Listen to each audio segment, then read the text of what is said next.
کہ ہمارے ہاں درس نظامی میں جب ہم پڑھاتے ہیں تو کچھ مشکل الفاظ کا مثلا وہ عبارات کا ترجمہ اور تشریح کی جاتی ہے تو وہ اس میں عربی اسلوب زیادہ غالب ہوتا ہے.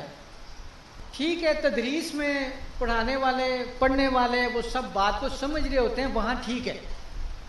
لیکن جب آپ عوام الناس سے مخاطب ہوں تو وہ کیا ہے، کلم الناس علی قدر عقولہم.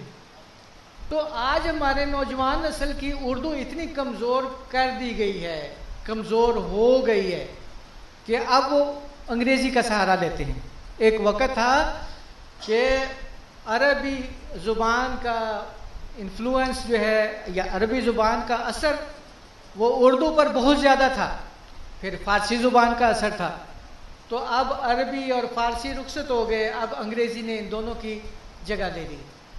تو اب لوگوں کو اگر ہم مشکل زبان میں بات کریں گے یا مشکل زبان میں کوئی تحریر کریں گے تو آپ کی بات ان کے دل و دماغ تک دستک نہیں دے سکے. تو اس کے لیے ہمیں تھوڑا سا آسان اسلوب اپنانے کی ضرورت ہے.